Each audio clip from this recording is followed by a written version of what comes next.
Let me apologize for starting this program a little bit behind schedule.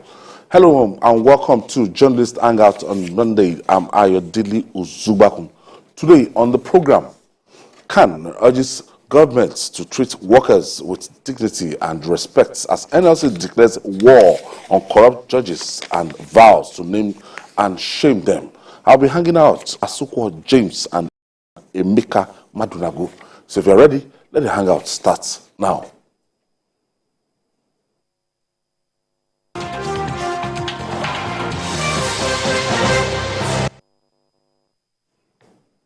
Thank you for staying with us. As officers of the law, policemen must live above board in character and in the discharge of their duties. The Kwara State Commissioner of Police, Paul Odama, has ordered the arrest of a drunk police officer in the command identified as Stephen Joanna. In a viral video, the officer urinated and excreted in his uniform while being held by two of his colleagues.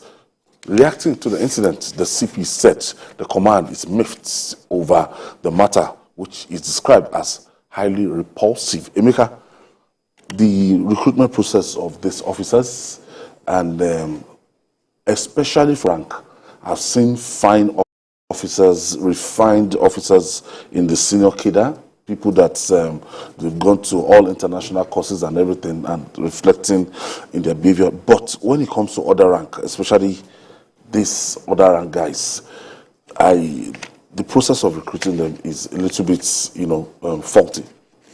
Yeah, the interesting thing is that this fellow is an inspector.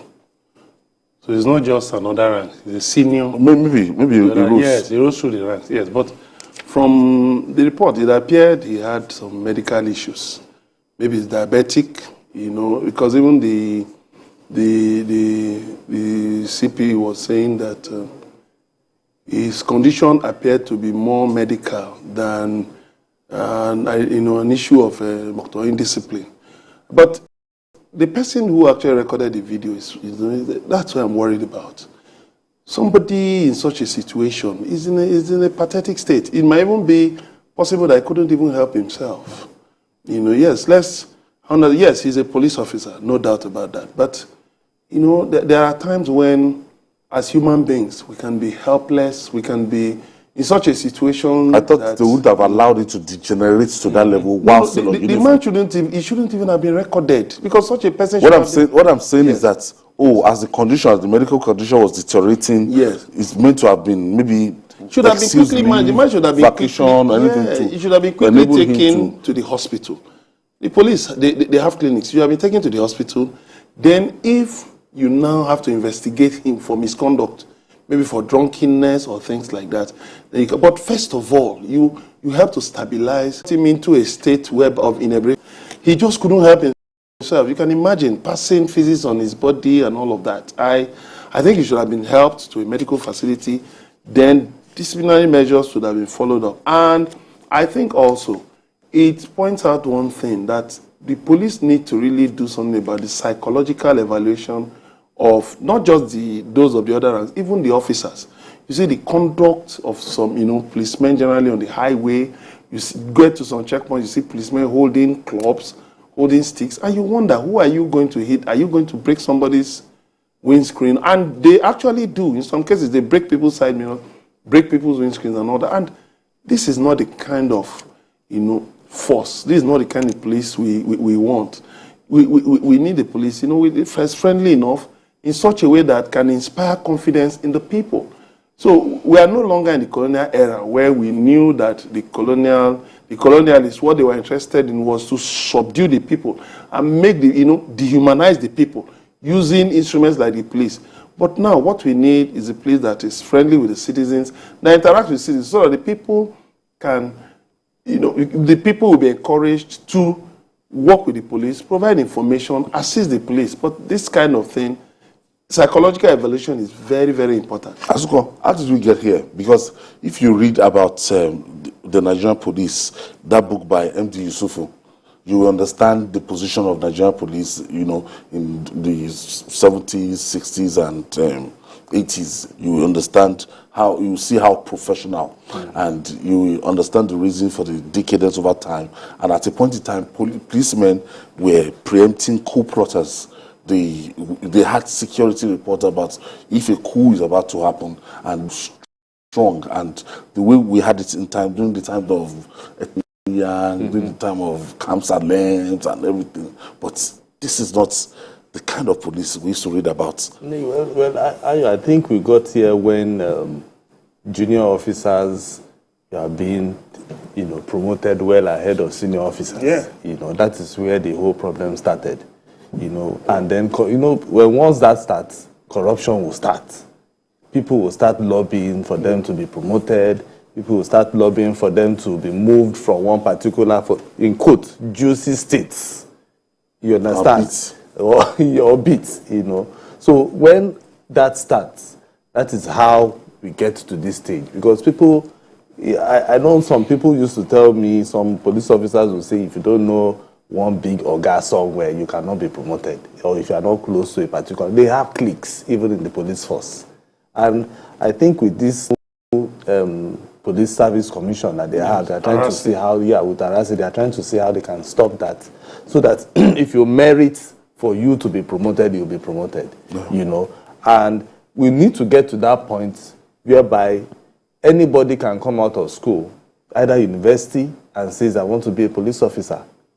Because what we just feel police officers are they just stand and then block the road, and then that is the only thing they do. But they do more than that. Of course. Most people don't know that it is only the police that is saddled with the constitutional responsibility to keep the internal security of Nigeria. They think that anytime there's any problem, go and bring our army, soldiers, let them stay there. No, it is the police. Job.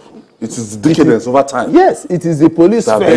Deliberate. Yes. Deliberate. It is the police force that should be doing most of these operations and making sure that when you have even uprising like Boko Haram, in those days it's going to be mobile police. Yes, units, of course, the unit that will go there. That will go there. Boko Haram, banditry, kidnapping, everything. Zango, Kataf crisis. Exactly. It is the police that should handle that. So when you now talk about a particular country trying to infiltrate into Nigeria, the soldiers can now go out there and then deal with it.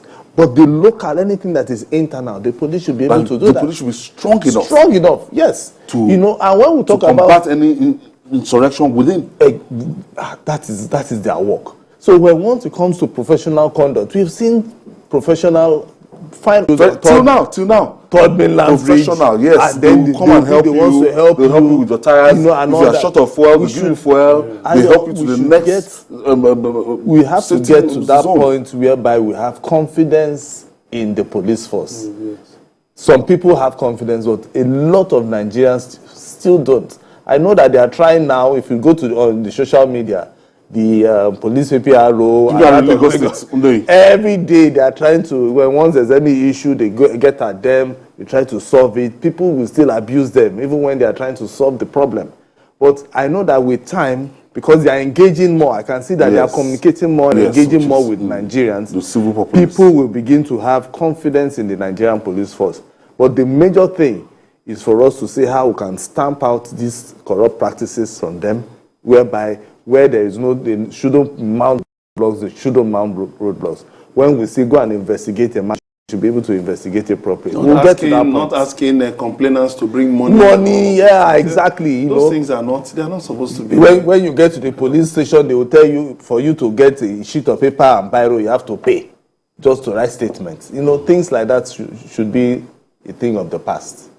And when you look at the way it is structured and in terms of funding, the federal government, despite the fact that, they said policing is in the exclusive legislative list, but when you want to look at, how they dole out fund, apart from salary and everything, you could see that directly or indirectly, you have the largest chunk of, maintenance and funding done by the state government. It's the state governments and corporate bodies. Because when you want to look at it, just imagine IRS in Lagos State now. They have every other. Okay, just see around in strategic places, Third Mainland Bridge and everything. Just imagine Lagos. The thing is that I think we've got to the point where so underfunded, where we must really the conversation about whether we need state police, it has to be, we have to really resolve that. State police, community policing, we must resolve it. We can't keep dancing around, do we try it, or are governors responsible enough to be entrusted with the role of managing state police and all.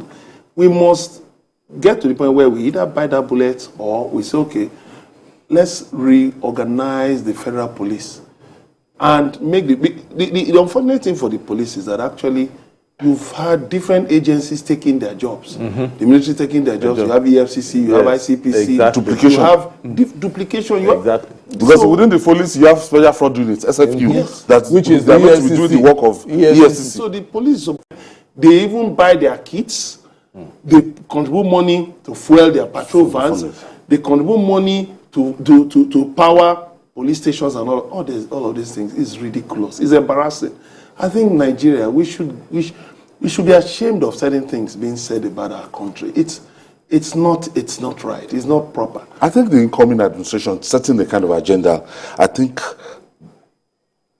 the administration of Bola Tinubu can just do it right and maybe send in like an executive bill to the National Assembly and they can decide to It's not the thing is, it's not even just about pumping money there, but if also monitoring how this money is being used. Yes, as in to just even decentralize the structure first. Yeah, of course, you know, that don't man state police fine. State police here, people have been saying that governors would misuse it and all that, but I think we need it. You know, at least community policing is vital, very, very vital. But once it comes to this police force, if we are going to say, okay, let's maintain this police force, we want to pump money into, we have to monitor how this money is being used. Have you gone to the police barracks before? If you go to the police barracks, you just shake your head. You just notice that they don't deserve to live in such environments. If you go to a police barracks and you go to maybe a naval barracks or maybe the Air Force base, you'll be shocked. It's like night and day, you know. So we have to start from there. The psyche of every police officer, including their family members, have to change. And the only way they can do that is by making sure that even where they are staying is even habitable. Yes. Because it's like they are using the same anger, you know, on Nigeria. What is from their house, they take it outside. If their house is dirty, their environment is dirty, they just feel that everybody is dirty. That everybody hates them. Exactly. And the society. So we have to start from home first. Bounce back. You know, they say charity begins at home, whether we see like it or not. It's so true. We start from there, make sure that where they are staying is habitable. They are going out to work and make sure that we stay safe. They are going home to a very sane environment. And then you see how they will even treat us as human beings. I even feel that this idea of parking policemen in pickup vans, I think that thing something should be done about it. I don't really feel comfortable. You see policemen sitting in the back of pickup vans. Pickup vans. No. Their colleagues in other countries don't have two heads. We may not give them Ferraris like in some countries like the United Arab Emirates, but let's get them decent patrol vehicles. You know, there was a time in Akwa Ibom that during Akpabio's time, police officers used to drive Prado jeeps as patrol vans. But that was what Obasanjo started with now. Prado jeeps. The 1,000 Prado jeeps, yes. There's nothing bad in it if we give them good cars. Give them a sense of belonging. Let's even start somewhere. You know, and then people, the VIPs should also stop using them. As errand boys and all of that. That one cannot stop. No, but that was why people were talking about creating a separate force that VIPs could hire people for some of these like domestic. Yes, carrying bags and all of those things. I think that is where I don't agree, because security officers should not be domestic staff. But if someone politician who molested a female police. Yes, I know, but the thing is wrong. Why? And that is what the thing is. We just have to make sure that those who are for security, or if they are security officers, treat them as security officers. If you want houseboy or housegirl or somebody that will carry an umbrella for you or bag, go and look for another person to do that. Not a police officer or even a civil defense. No, not at all. That's wrong. All right, moving on now. The menace of banditry is still as worrisome as ever in Nigeria. Bandits killed about 40 people in a fresh attacks in Kebbi and Zamfara states. According to reports, the terrorists attacked local communities in the states on Sunday and started shooting sporadically at villages. 6 mobile policemen were among the 36 victims killed at Dan Umaru in Zuru area of Kebbi State. Banditry. For you to hear 40 people, killed 40 people in fresh attack, that means you can just... The elections, look at what happened in Benue. Look at Plateau. The problem is that we need to have a broader view of the problem of terrorism. It should go beyond just describing these people as bandits. Look at what is happening in Sudan. You see, there are mercenaries for hire all over the world now. They move across conflict zones. Small arms are so widely available. Sudan, they produce small arms in Sudan. So you find out that these people shouldn't any longer be classified as just bandits. They should be classified as terrorists. Because to just open fire on defenseless villagers and kill them like that shows that something is fundamentally wrong. Now, the deterrent, they know that is it that they believe, but if the deterrent, if there is enough deterrence to make sure that these people are caught, in fact, they are prevented from doing these things, and where they are caught, they are dealt with. I don't know how many of these people have been prosecuted or jailed or sentenced to death. I don't know how many of these people. And so people just continue with these things, and we cannot we cannot continue with this loss of lives. These are human beings. These are Nigerians, valuable Nigerians. Being wasted, 40 people killed. Look at what the one that happened in Benue just after the elections. We must say enough is enough. We cannot allow this to continue. If there's politics behind all of this, then heads have to roll. We cannot just continue to allow people, they wake up, just go and keep it. Because a lot of these people are actually under the influence of drugs. So how do these drugs get to these people? How can the state make sure that efforts, that adequate measures are taken to put a stop to all of this? It has to stop. It has to stop. The figures are really frightening. It has to stop. Asoko, you still have 6 policemen mixed up in this.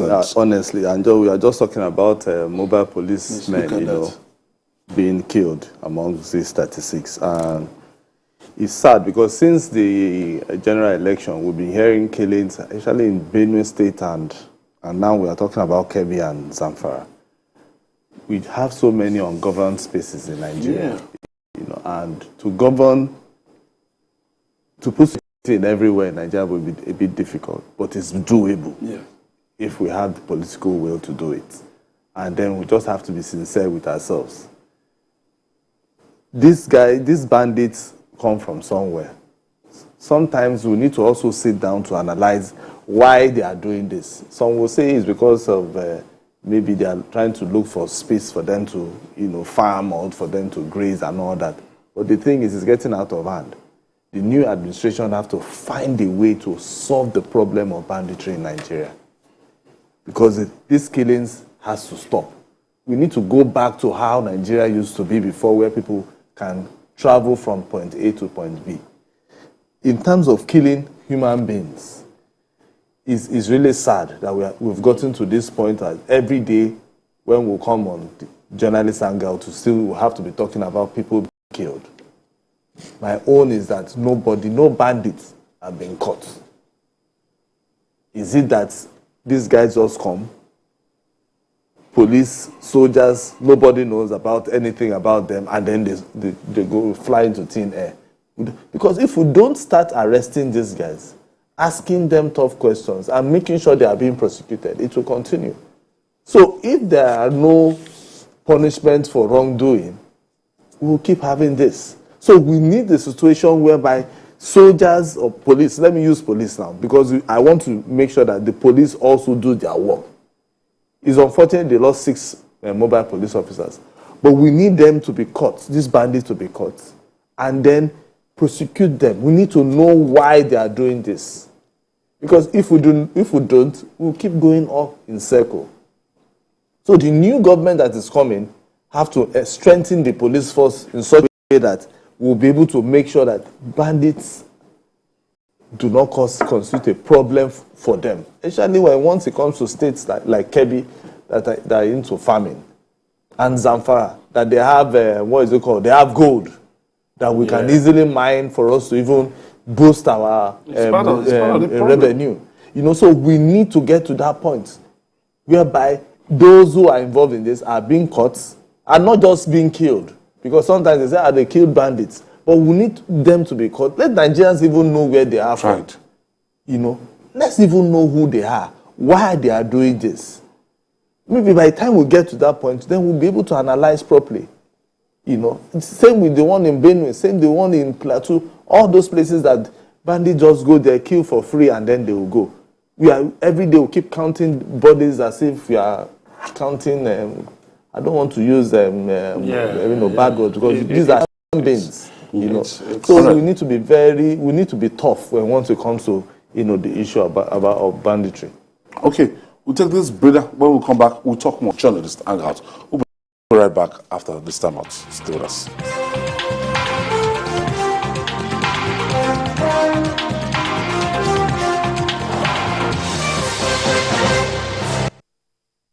Do solemnly swear.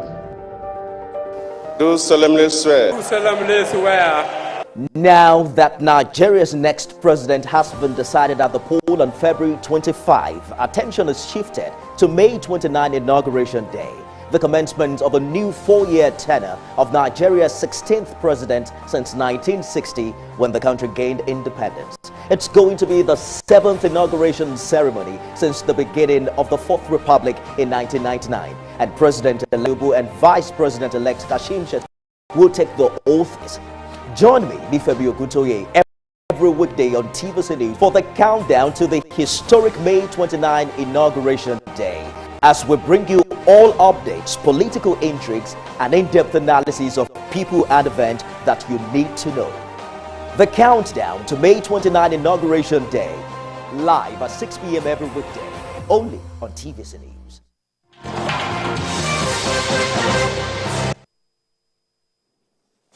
Thank you for staying with us. This is Journalist Hangout, and we still have Emeka Madunaku and Asuko James in house, and we're talking about the insecurity. Now, if we have banditry across the north, spinning back to the south, some southern states in the southern part of the country, and we still have Boko Haram in the northeast, and a lot of people have raised that question that it is time to reorganize and take another look at security holistically. Yes, security, but we've changed service chiefs how many times? Did the situation improve? No. Different measures have been put in place. Government, at least, in fairness to them, they've made significant strides against Boko Haram. Yes. At least. Yes. Government has been able to really record some achievements against Boko Haram.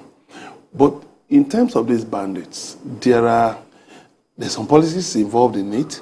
Then there are issues of, for instance, illegal mining, like in Zamfara state. So you have foreign elements who capitalize on the violence for pecuniary gains, for economic gains. Now, you go down to the middle belt, such as to Benue.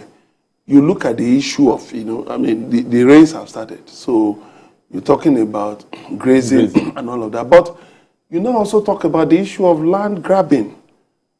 Allegations of land grabbing that some of these headsmen get to some of these villages, drive the people away, kill the people, and occupy these places, and even rename them. So I think the issue of grazing should be dealt with it should be dealt with the way it ought to be. And that is, it should be ranching. We should be talking about ranching this time around. Then, who are those foreign elements stoking violence for, because they are benefiting from illegal mining? These things need to be dealt with. Then, who are these bandits anyway? Why the United Arab Emirates helped us with information about the identities of some of these people, Boko Haram especially, their bank accounts and all of that. But up till now, even Mr. Femi Falana SAN had challenged the Attorney General of the Federation.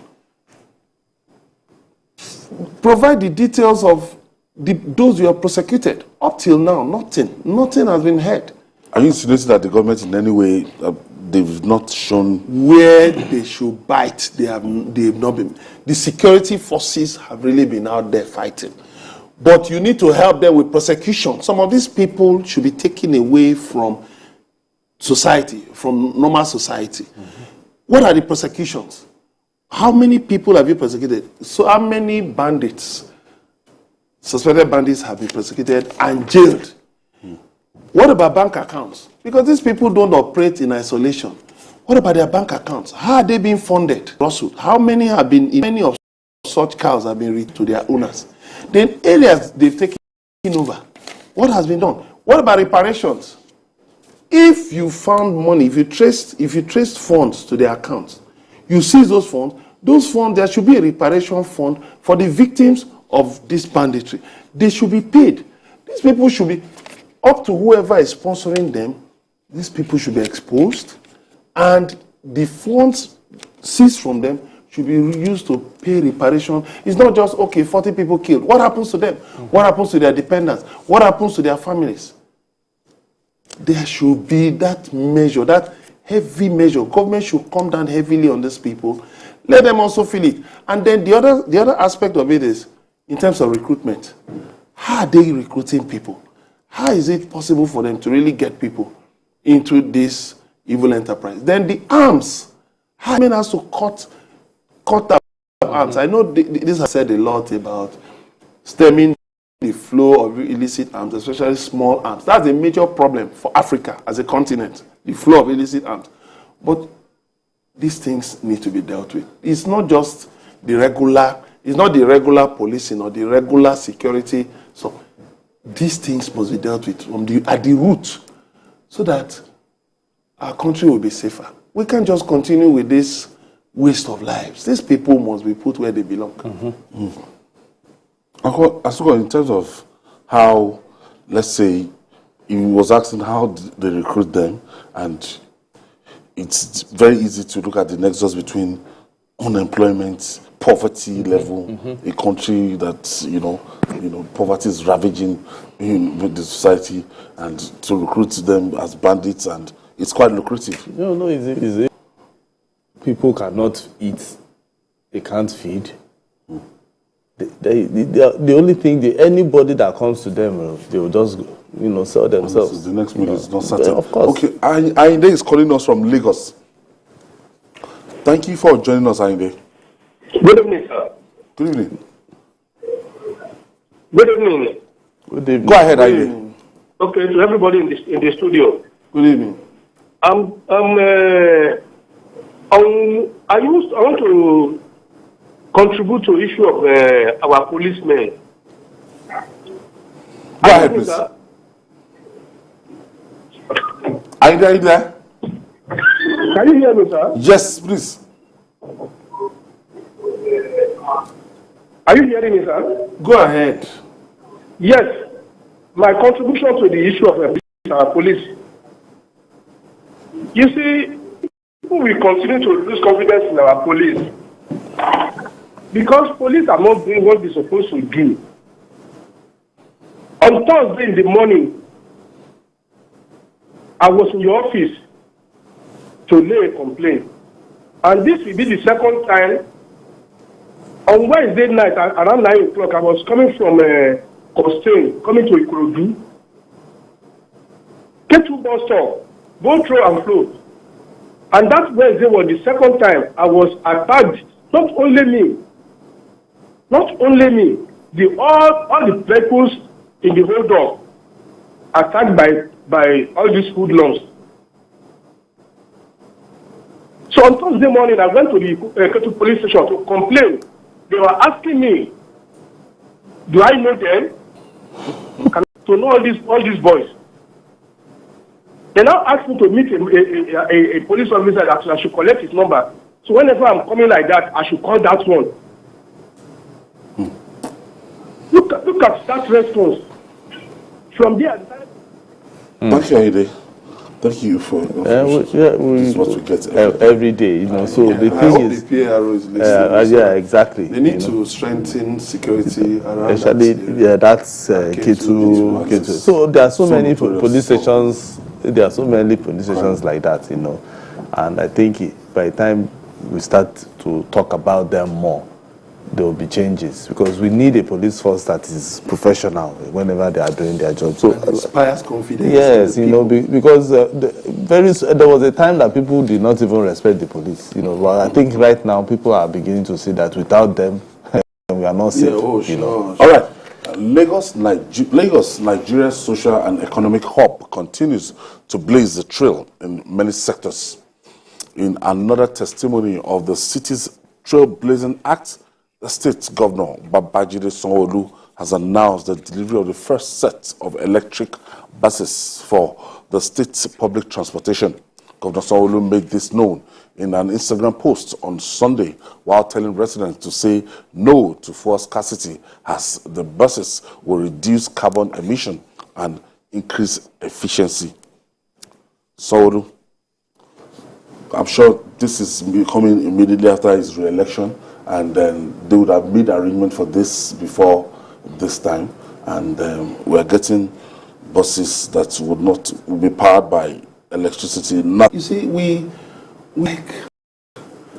I don't know how, but there's no states. No, there's no states. I'm heading to something. This young man is blazing the trail. There's no states in Nigeria. Yes, I know you've been talking about it, Emeka, but in Nigeria today, not southeast, not south, we're not even talking about southeast. There's no state that's done. Why hasn't the federal government blazed the trail? So you are talking of southeast. Do you understand? So I feel Abuja, we should be commended. There was no. You see, when you talk about commended, I think you will not even be doing good service to this innovation, because that is innovative governance. You know, the type of governance that makes nations work. It's not rocket science. It's not magic. These things are just there to be implemented. But what do we see? We prefer that circumlocution, go round and round and round. Remember the debate in the National 8 about this thing. What did somebody say? The deputy senator said, no. We must find a way to continue to sell. Is there a problem with selling? We're talking about leapfrogging into the 21st century. I commend Governor Sanwo-Olu for even blazing the trail ahead of the federal government. We had talked about this. There was somebody who was arguing with me. In fact, really insulted me on Facebook when I was saying that, look, Lagos shouldn't be using buses powered by diesel. Should be talking about LPG or electric vehicles, I'm sorry. The person insulted me that I was talking. I said, what is all this? Why is it difficult for us to look into the future and take lessons from other nations? But I'm happy. It is here. The only thing I'll ask is that these buses should be well maintained. All these things assembled here. Then maintenance. Then they should be properly taken care of. They should be properly taken care of. The driver should be well selected, so that, you know, all of these things is possible. There are other things. That assisted learning can do. Power. I want to see how it's going to be powered. Yeah. Is power not going to be a major limitation to this? With the new law giving states the power for them to generate and distribute and even transmit electricity, it won't be difficult. I think they want to do this in partnership with Orlando, I think. You know, so it's a pilot phase. We want to see how it works. I know it was in London that I know that fuel powered they stopped it completely. You can't even drive it into anything that is fuel. You can't drive into London, the city of London. You know, so, and they banned it for, like, so it's only when you have electric cars like this. That is what, even the buses there, they use electric cars. You know, so there are so many big cities that are moving towards this side. It's very, very innovative. But most Lagosians will always ask, okay, you are bringing these fine buses or this innovative bus to Lagos. What happens to the downfall? The downfall that even look at our BRT buses. Go and look at the side. Everywhere is, you know, dented. Why? Because of some of these yellow buses. So how do you now ensure that these new buses have their own routes, or if they are going to use the same BRT route? And they won't, just like he said, you're also going to train drivers to drive this properly. There are some BRT drivers that sometimes when they are driving, you will begin to wonder, is it this same, with you know, they'll be dragging with the same yellow buses. You know, you're driving a bus. What this is good. You know, the thing is, Sanwo-Olu has been bringing out fresh ideas. Like I keep telling people, I'll be selfish a bit. Sanwo-Olu is doing a train, the red line. Very, very, very important. Powered by electricity, I think. Electricity. The blue line is powered. I think the red too will also be powered by electricity. So we need Lagos to be connected by rail, and it will make life very easy. So when once you are bringing these innovative ideas, people are coming from the train. They are entering your electric powered buses. Then they have the last mile. Or they are coming from the ferry, they are entering, you understand? Yeah. So it is connected. Yes, it should be a continuous, a seamless. Seamless. So it becomes easier, and then you appreciate whatever innovation that you are bringing. I think that is the best thing. This is what is good. It's a pilot phase. We want to see how it will work in Lagos. All right. It is 2023 Workers' Day, and on such days, issues about their welfare take the front burner. The Christian Association of Nigeria has called on the federal government and employers of labor to ensure that workers in the country are treated with dignity and respect. The president of Christian Association of Nigeria, Archbishop Daniel Oko, who made this call in his message to commemorate the day, urged government to provide workers with decent working conditions, fair wages, and job security. Meanwhile, organized labor threatened to constitute what it called a hall of shame for judges that compromise dispensation of justice because of pecuniary benefits. Today is the Workers' Day, they call it, and all over the world. And when you want to look at the plight of workers in Nigeria, it's horrible. It's horrible. Nigerian workers, I must salute Nigerian workers for their perseverance, for their patience. They really, public and private and all whatever, even self-employed. It's tough. You know, some of our policymakers don't really even understand what it means to give workers their due. You keep talking about the minimum wage, whereas what we need is a living wage. We need a living wage. Then, even the minimum wage, how many have our leaders kept to the requirements, the lawful requirements for, the period within which they should negotiate a new minimum wage? No. How many states are even implementing the 30,000, which is even a starvation wage? 30,000 now is a starvation wage, but you find people earning 15,000, 20,000, and such things, and these people have to go to work every day. Something needs to be done about it. The Nigerian worker, even in some industries, factories, they get injured there. You go to some factories, even some of those ones owned by multinationals, by foreigners, they don't have basic medical equipment. These people, you see workers get injured, they just administer some, they don't give them due treatment, good treatment, and they work in hazardous environments. These things must be looked into. Nigerian workers must be treated well. You see, we have recurring strikes. Why? Negotiations are done. That's where it ends. In terms of sticking with agreed timelines, These things have to be dealt with. Let's go. It's wrong. Well, most workers are Nigerian workers are really not having it easy. There's a story that Sharon did recently, and it was a guy who was injured, in factory, and then the company just abandoned him completely. The guy lost his leg, one of his legs. It was amputated.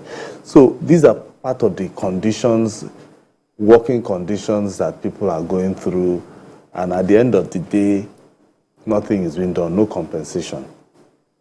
We are talking about minimum wage. How many states?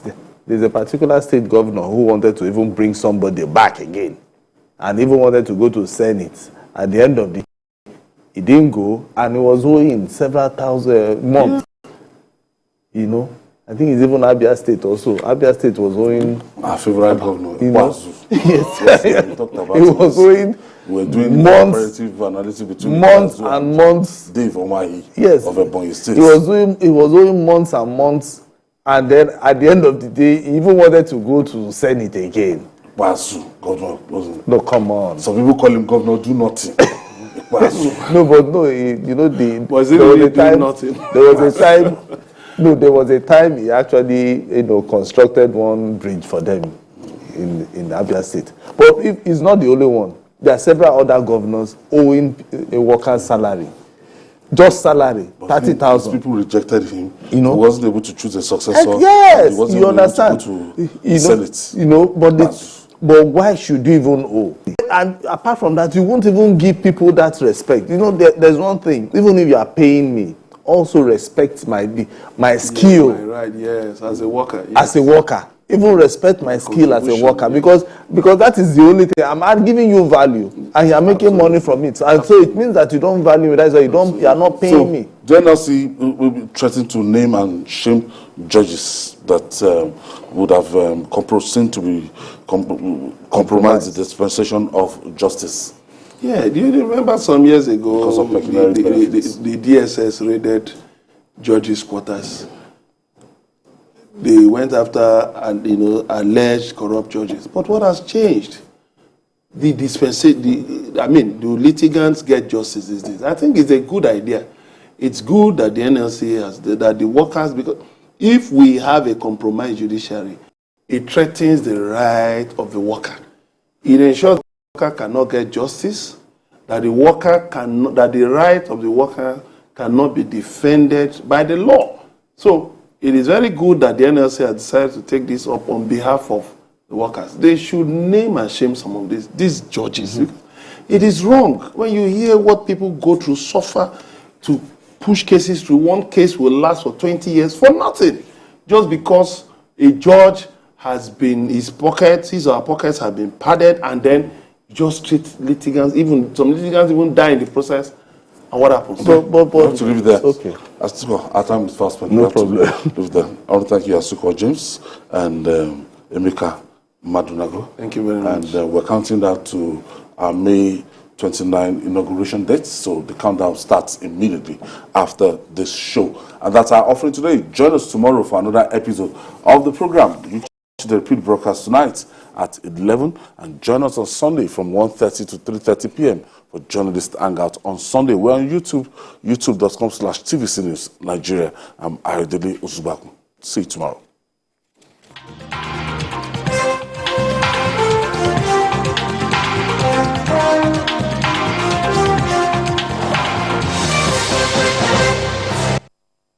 Following is a paid presentation by ShopX TV. Do you struggle with having an active and healthy lifestyle due to your busy schedule? Do you find it difficult to make it to the gym? You want to improve your overall health, but don't know where and how to start? Medical experts agree that walking, running, and jogging are amongst the best ways to stay fit and enjoy a great active and healthy lifestyle. What if there was a convenient and affordable way to improve your health, improve your mood, and lose weight right in your own home? Introducing Walk, Jog, or Run while you watch your favorite programs on TV. And when you're done, just fold it and store it away. Now that's convenience. The secret is its advanced design that houses a 1-horsepower motor that is twice the size of most treadmills, packed into a nice compact unit, powering every step you take. You get the SportX digital compact treadmill system complete with a rugged commercial-grade ultra-durable traction belt, large LCD multifunctional display that displays speed, time, distance, calories, and has 12 different exercise programs, as well as a magnetic safety key for added security. The SportX treadmill has really helped me get back in shape after childbirth.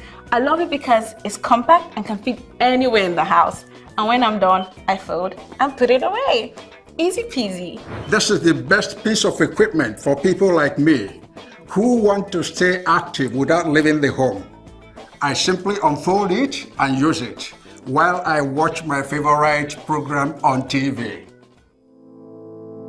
Joining a gym can cost an absolute fortune, and you could be paying up to 600,000 naira in annual gym fees. Get the SportX treadmill to save the cost and work out from the convenience of your home. You could pay 500,000 naira for a treadmill like this, but you can get the SportX treadmill for not 400,000 naira, not even 300,000 naira. Order right now and get this for just 264,950 naira only. But wait, there's more. If you order now, you get the SportX digital compact treadmill delivered to you for free wherever you are in Nigeria. And it comes with a ShopX 30 money back guarantee. Hurry, limited stock available. So, call the number on your screen now or visit our website to place your order while stock lasts.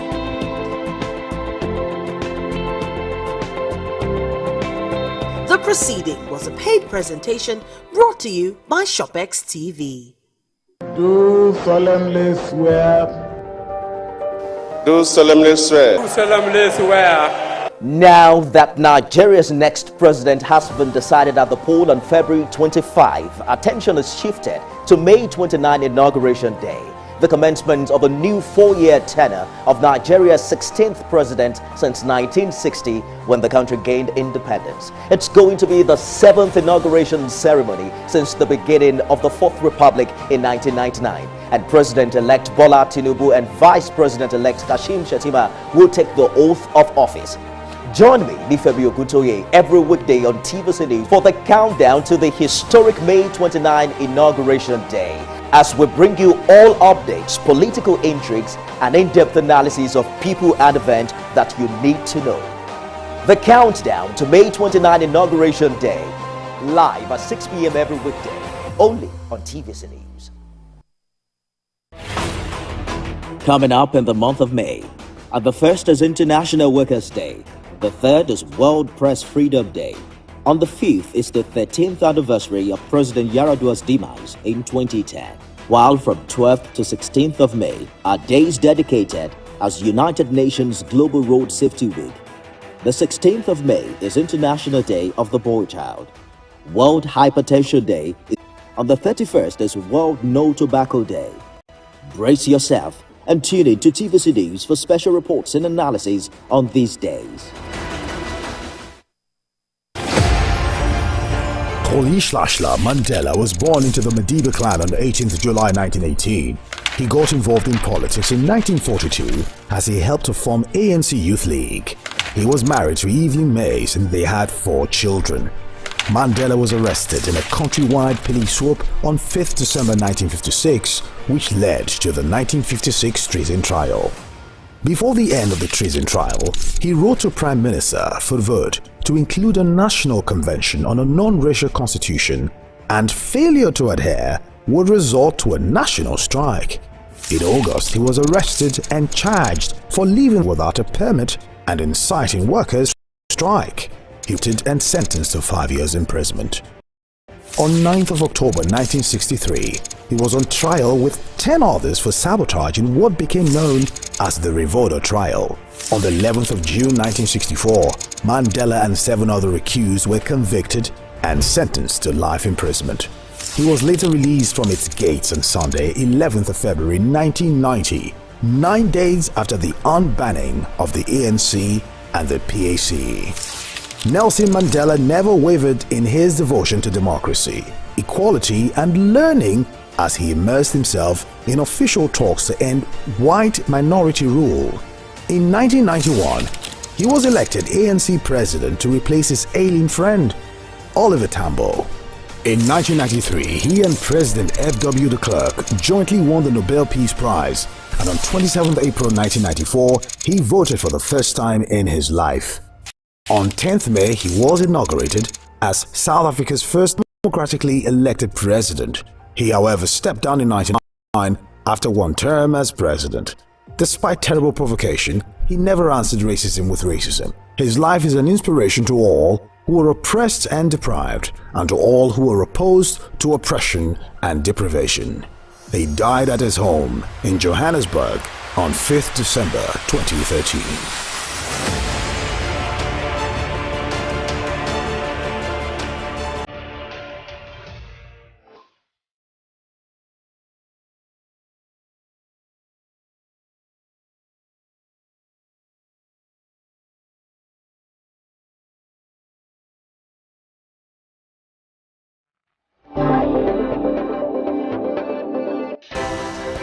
At TVC News, wherever the big news story is happening, we're getting.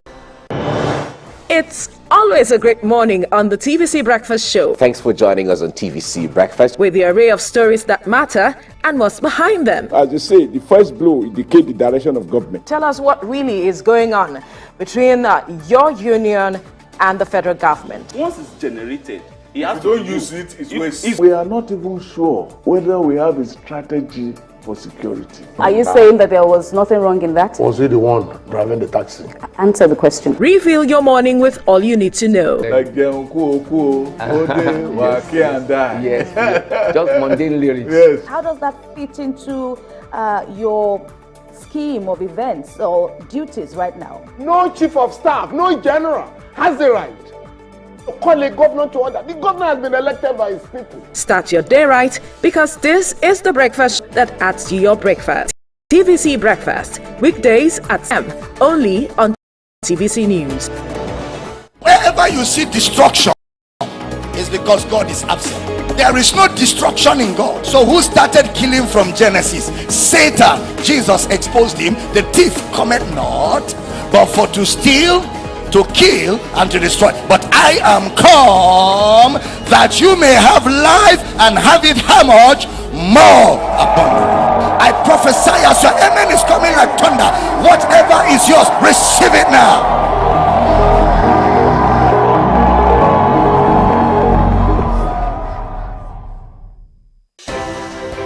At TVC News, wherever the big news story is happening, we're geared up to break it. TVC News, first with breaking news.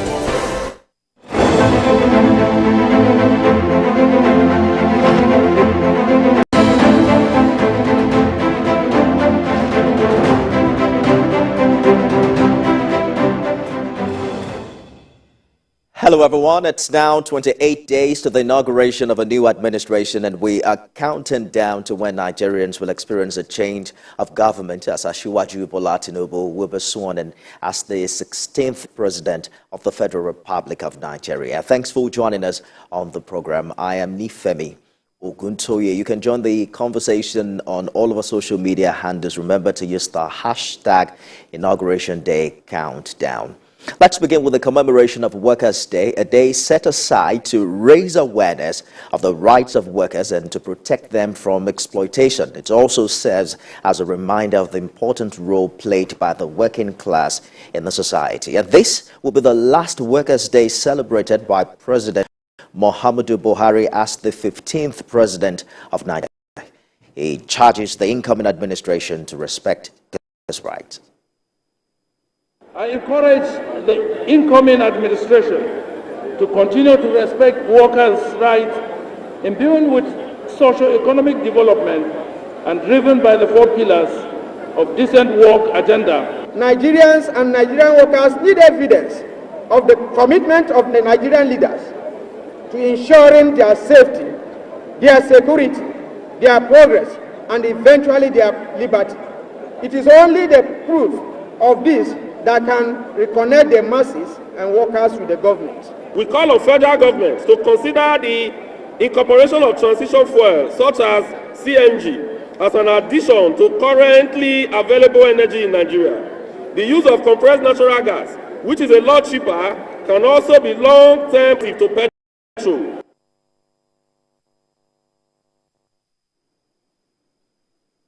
Well, this year's Workers' Day is coming weeks before the inauguration of a new government, and workers are using the opportunity to charge the incoming administration to do better and look their way. As a matter of fact, in the next few weeks, Nigerians will experience a breath of fresh air as Asiwaju Bola Tinubu will be sworn in as the 16th president of the Federal Republic. In this report, we're taking a look at his journey to emerging as president-elect of Nigeria. The presidential candidate of the All Progressives Congress APC, Asiwaju Bola Ahmed Tinubu, is arguably the most influential politician in Nigeria. Captain Tinubu, regarded as a master strategist and seen by supporters as a builder of men, just faced perhaps the toughest hurdles of any kingmaker that ever wanted to ascend the throne. As President Muhammadu Buhari's tenure winds down after serving the constitutional limit of 2 4-year terms, Africa's largest democracy is witnessing its toughest transition.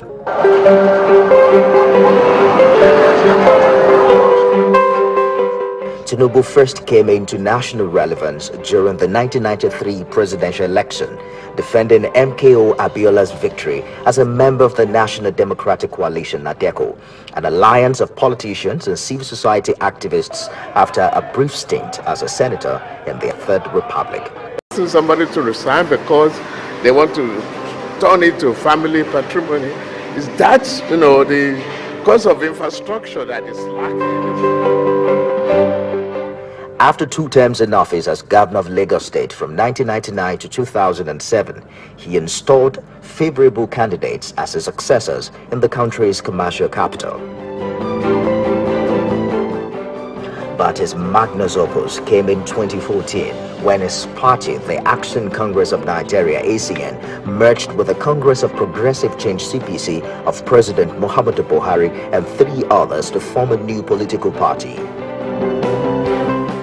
The new party, the All Progressives Congress, went on to defeat President Goodluck Jonathan of the People's Democratic Party, PDP, in the 2015 general election, the first time an opposition party would unseat incumbent in Nigeria's political history. The Financial Times called him a political Svengali, whose associates regarded as deeply influential. Around that period, indications that Tinubu's ambition extended beyond being a kingmaker in Lagos and the southwest to that of the presidency began to crystallize after years. I want to pursue my ambition without the title of a king. After a meeting with President Buhari in January 2022, Tinubu publicly declared his ambition to run for the highest office in the land. In June 2022, ahead of the APC presidential primaries, Tinubu appeared before the party faithful in Abeokuta, Ogun State to seek delegates' votes. During a speech, he noted that he installed the state governor and others, as well as helped President Buhari to clinch the presidency after 3 unsuccessful attempts. At the gathering, he declared a milokon, the Yoruba phrase for "it's my turn." Yorùbá ló kàn.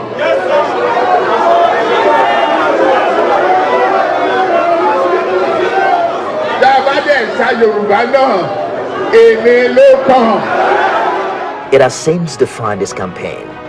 He won his party's keenly contested presidential primaries to emerge as the APC presidential candidate with a landslide victory.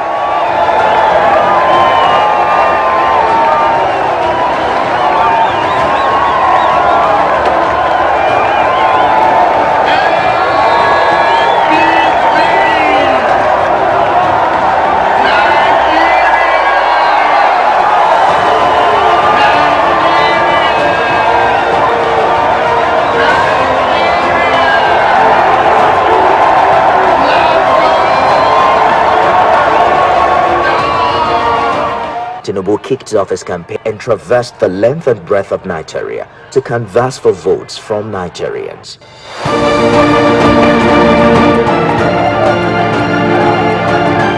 Despite his party's dwindling popularity and the unpopular Naira redesign policy of the Central Bank of Nigeria (CBN), the kingmaker weathered the storm to emerge the 16th president-elect of the Federal Republic of Nigeria.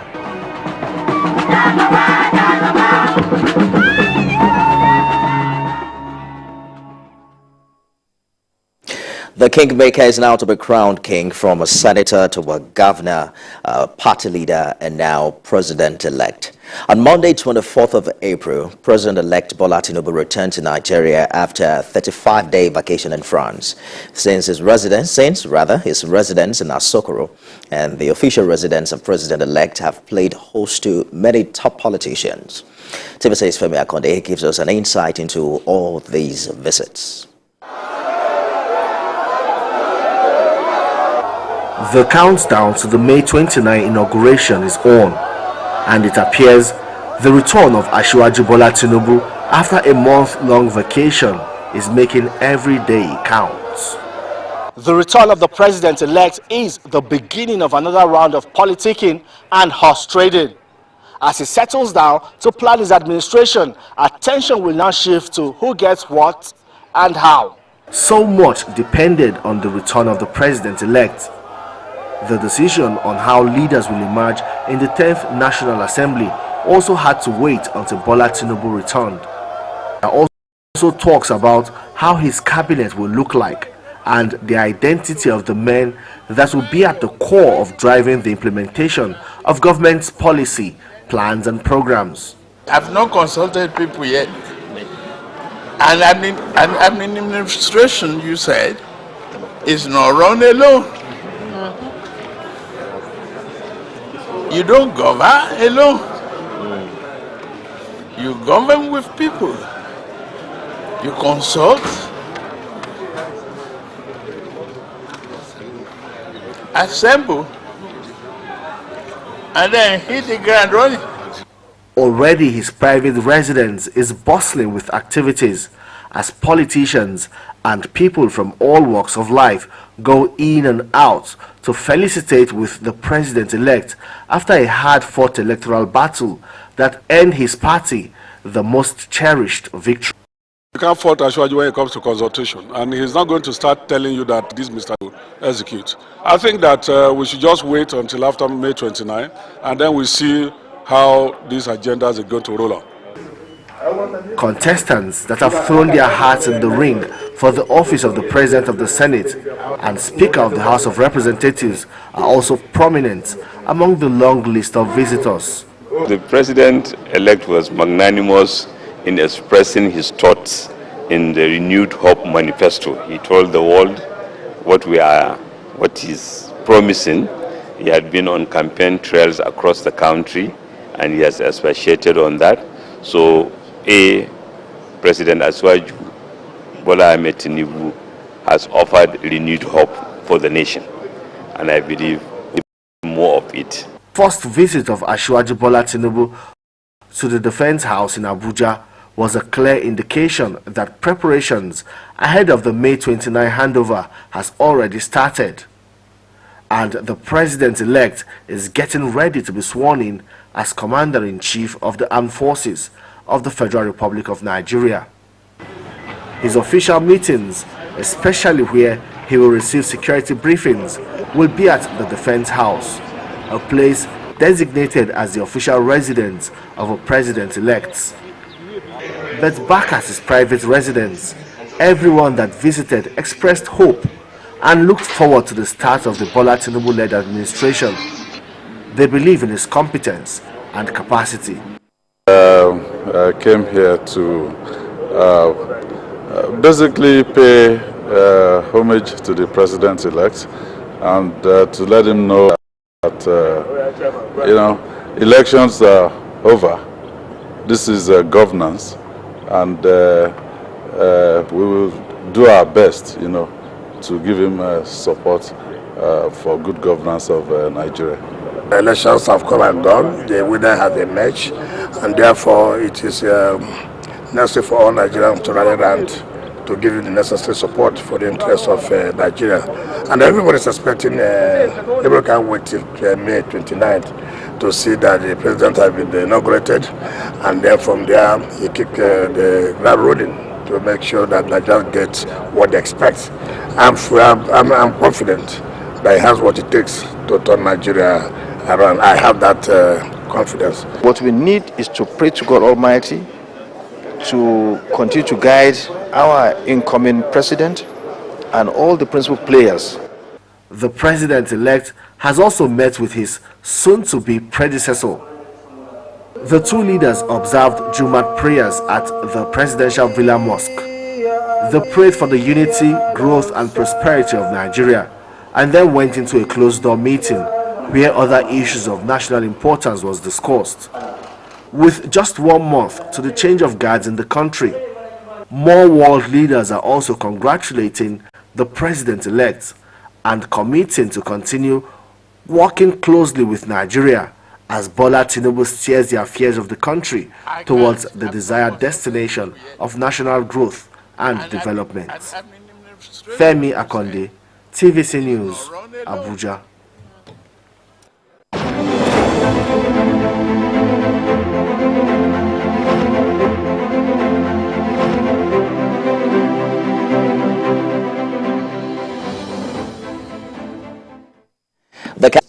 On to Inauguration Day, and it's just happening. It's going to be happening in just 28 days. I'm joined now by correspondent Ayodele Uzugbaku for more on the process of inauguration. Thank you for joining us on the countdown.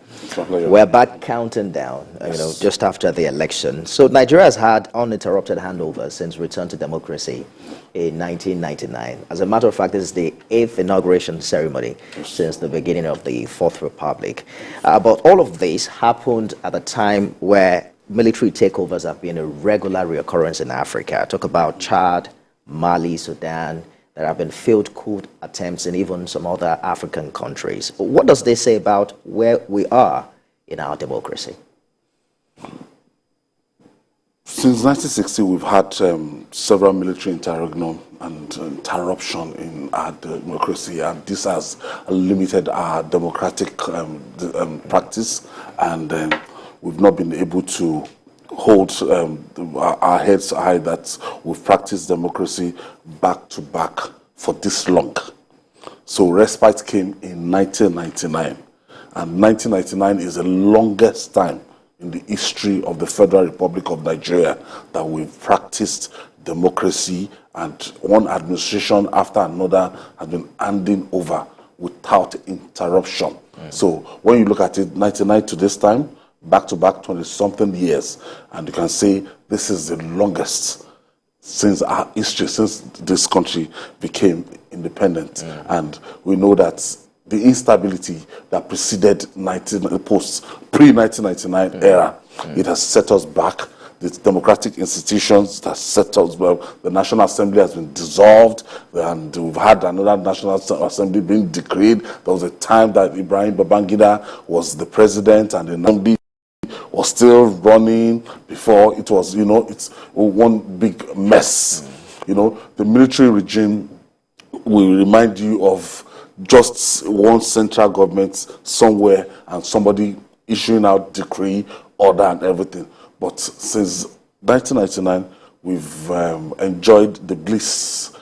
It's something that is difficult. It's something that some people would describe as slow, but a lot of people will say it's still the best form of governance across the world. 24 years is a long time to solidify democracy, and that's why it bothers you when you see people protest and say they want military intervention in 2023 because when you without recourse to what has happened in the past. Because when you look at the average age of those people calling for the military, you understand that maybe some of them were toddlers, or some of them were not born in 1999.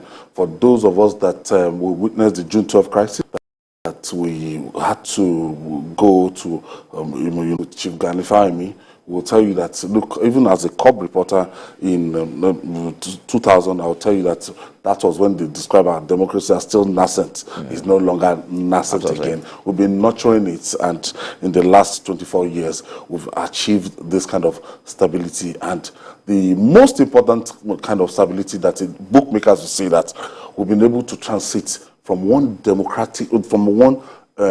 political party to another political party.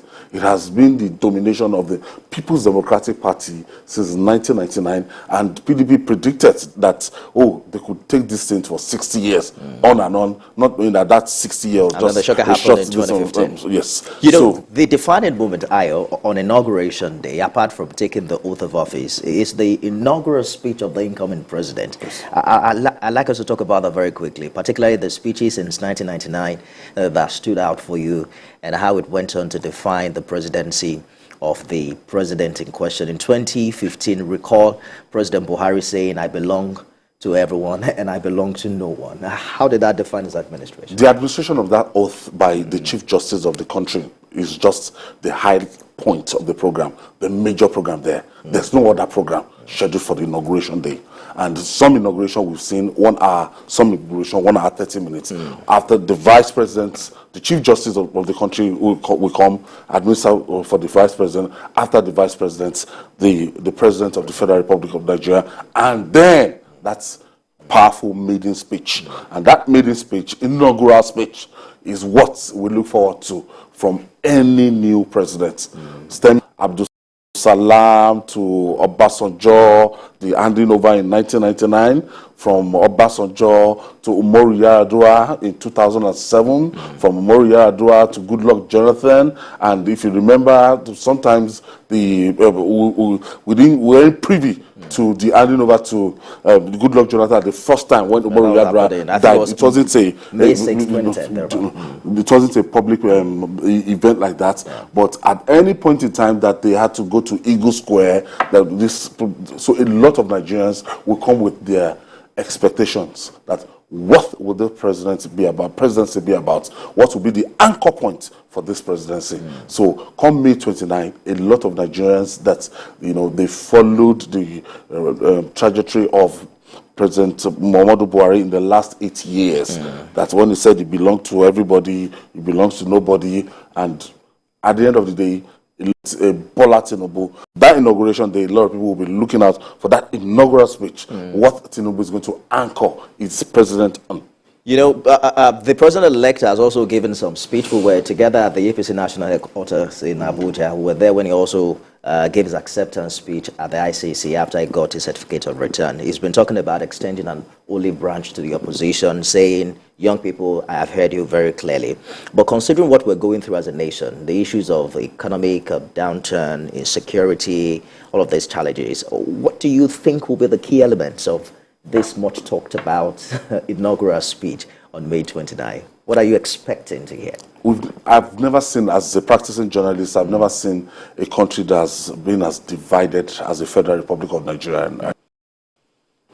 We will be expecting the country, the president to heal the wound of a very big nation called Nigeria. And whatever he says will go a long way in assuaging, when you look at the statistics of the presidential election, when you look at the numbers, you will discover that there were more people who did not vote for him. More people did not vote.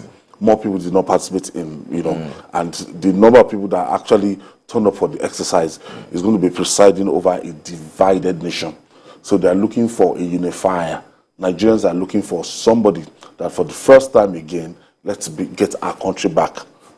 South, yes, west, east, west, north, or south. Let's have a united Nigeria.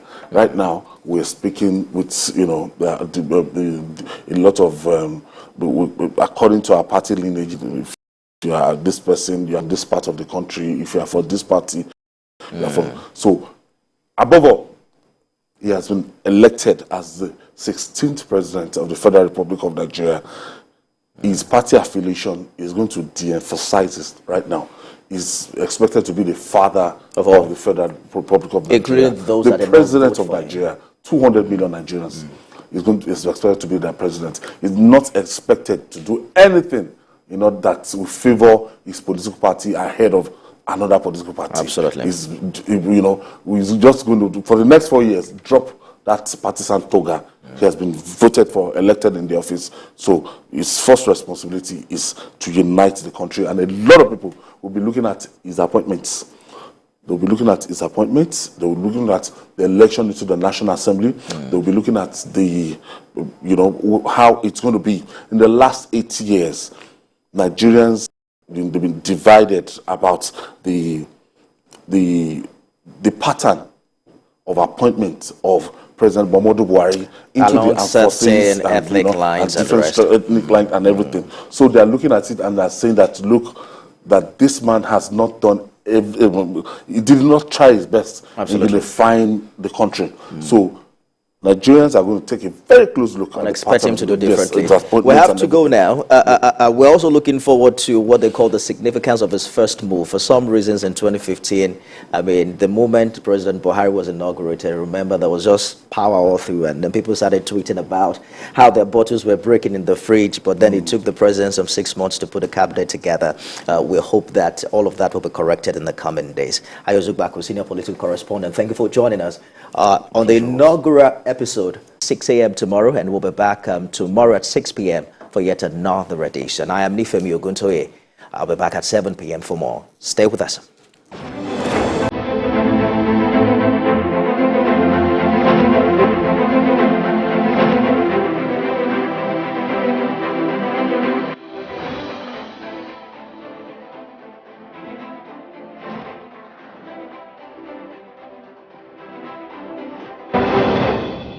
Following is a paid presentation by ShopX TV. Do you struggle with having an active and healthy lifestyle due to your busy schedule? Do you find it difficult to make it to the gym? You want to improve your overall health, but don't know where and how to start? Medical experts agree that walking, running, and jogging are amongst the best ways to stay fit and enjoy a great active and healthy lifestyle.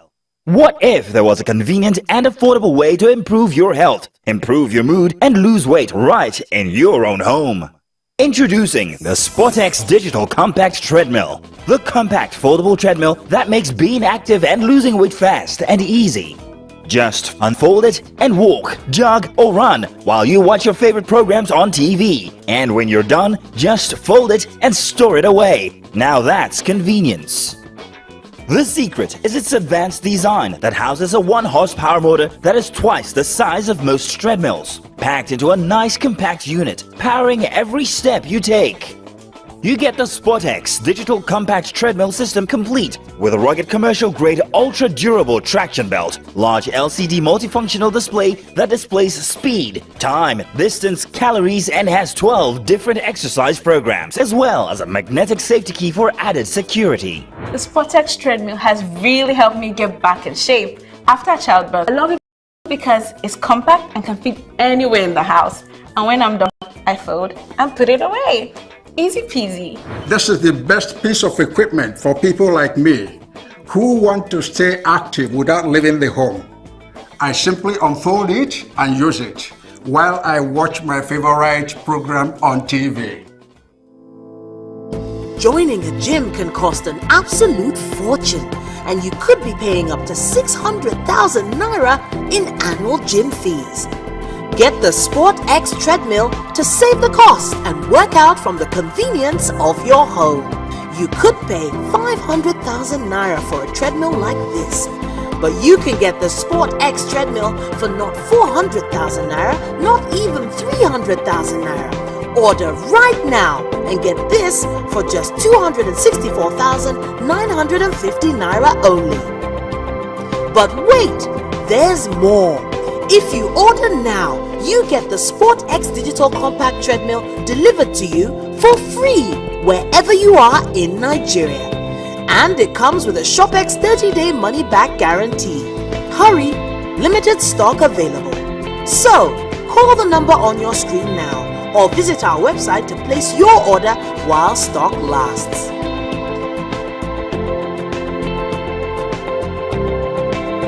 The proceeding was a paid presentation brought to you by ShopX TV.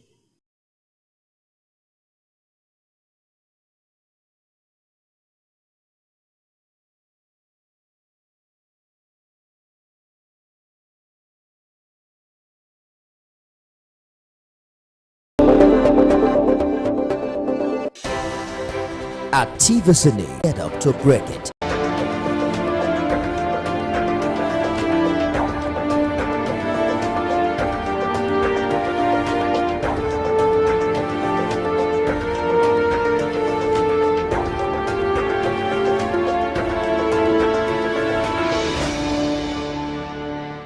Hello, welcome to NAFDAC and Your Health. My name is Amanda Ugo. I am your host.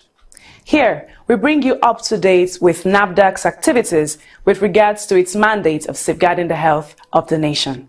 The activities of the National Agency for Food and Drugs Administration and Control, NAFDAC, at safeguarding the health of the Nigerian people has increased exponentially since the assumption of office of Professor Mojisola Christiana Adeyeye as the Director General of the agency in the year 2017. Chief among the steps taken by the DG on assumption of office was to make the agency align to global practices as an integral part of the community of regulatory agencies across the globe. This has seen the agency imbibing quality system and culture more than it hitherto did and adhering more to global regulatory principles. A giant stride taken further in this direction was a journey towards global benchmarking.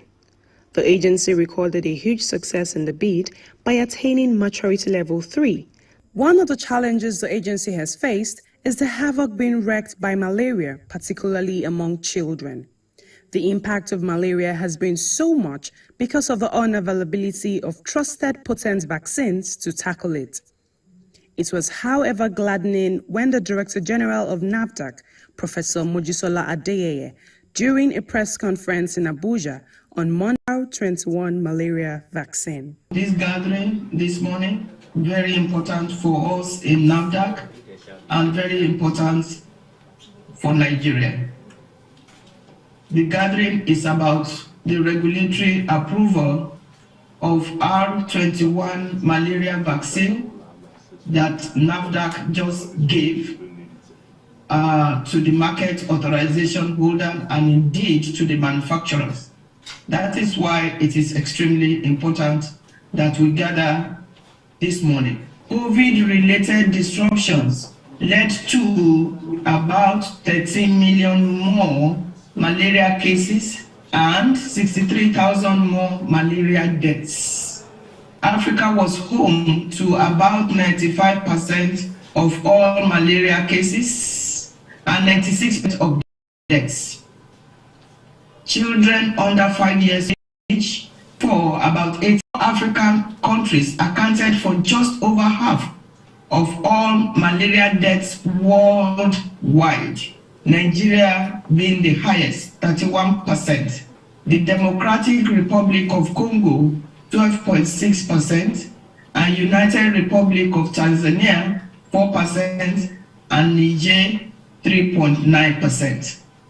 So you can imagine, out of 4 countries, Nigeria has the highest, 31.3%, with 96% of the population at risk of malaria. The duration of the transmission season ranges from year-round transmission in the south to 3 months or less in the north. According to the 2021 World Malaria Report, Nigeria had the highest number of global malaria cases, 27%, and the highest number of deaths, like I mentioned, 31.something%. The country accounted for an estimated 55.2% of malaria cases in West Africa. So the prevalence is about 55% among the 15 countries in West Africa. The prevalence of malaria parasitemia in children under 5 years of age was 23%, although there are significant regional, rural, urban, and socio-economic differences. Prevalence ranges from 16% in the south and southeast zones to 34%. Compared to the highest socio-economic group, prevalence among children in the lowest socio-economic group is 7 times higher, 38% versus 6% in the affluent population. The NAFDAC DG gave assurance on the potency of the R21 malaria vaccine to tackle the endemic impact of malaria on children. Apart from the WHO global benchmarking rating of the maturity level 3 that allows NAFDAC to give regulatory approval on the R21 malaria vaccine, the agency is also empowered by the Nigerian law to do so. NAFDAC in exercising is stipulated by its enabling law, Cap M1 2004, to grant registration approval, and is granting registration approval for R21 malaria vaccine recombinant adjuvanted that was manufactured by Serum Institute of India, and the market authorization holder in Nigeria is Fitsim Healthcare Limited. The R21 malaria vaccine is an adjuvanted protein vaccine presented as a sterile solution. A dose which is 0.5 ml or 60 is composed of R21 malaria antigen and adjuvant filled in Ebola injection. The vaccine is indicated for prevention of clinical malaria in children from 5 months to 36 months of age. That was why I was underscoring the prevalence among children. The vaccine is indicated for prevention of clinical malaria in children from 5 months to 36 months. The storage temperature of the vaccine is 2 to 8 degrees centigrade. NAFDAC has several pathways for registration of vaccines. These pathways are in line with the agency's guidelines. Registration of drugs, vaccines, and medical devices under collaborative registration procedure, or the agency's guideline for registration of imported drugs and vaccines. The R21 malaria vaccine was reviewed using the full review pathway of NAFDAC. What does it entail in terms of the review of the application? Of course, the application comes with the dossier. For the dossier review, NAFDAC received that dossier of the R21 malaria manufactured by Serum Institute, and the dossier was subjected to independent review at 2 levels. As a mature regulatory agency, it is expected as part of global benchmarking that external advisory committee is in place to the agency. As a new biological molecule that is being given consideration for full registration, the independent review by an external body becomes imperative as a means to further safeguard public health. The external advisory body, which is called NAFDAC's Vaccine Advisory Committee, NEVAC, is made up of 4 highly recognized, well-published experts from Nigeria's tertiary institutions, namely Nnamdi Azikiwe University in Awka and in Anambra State, University of Lagos, State, University of Ibadan, Oyo State, and Osman Dan Fodio University, Sokoto, in Sokoto State.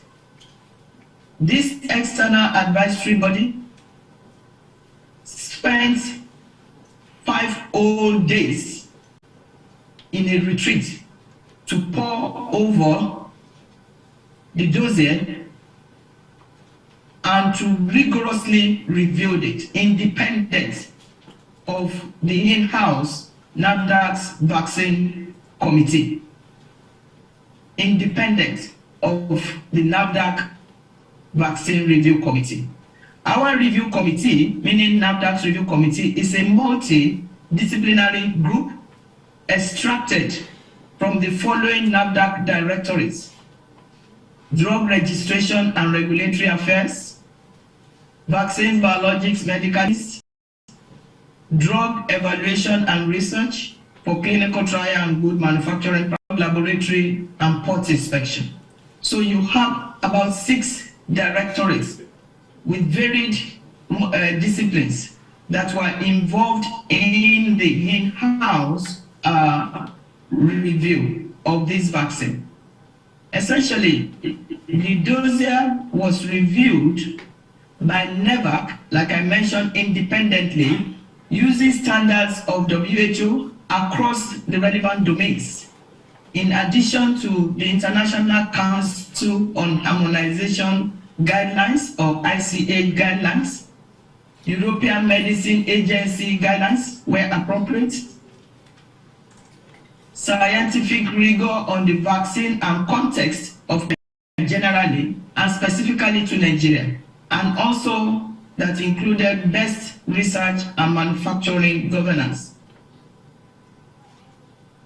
NEVAC members reviewed all sections independently, like I mentioned, using best review practices, and met physically in plenary to assess and debate the reviews by sections, raised queries, and made recommendations accordingly. Overall, the assessment by NEVAC was scored as adequate, that is, fully compliant with standards. Upon submission of the reports of the 2 committees to the Director General, a joint session of the 2 committees was held, during which the Director General gave room for the harmonization and clarification of India and Fitson Healthcare Limited, the market authorization holder in Nigeria. Overall, the R21 malaria vaccine dossier complied substantially with best international standards, with which the dossier was benchmarked, as mentioned above.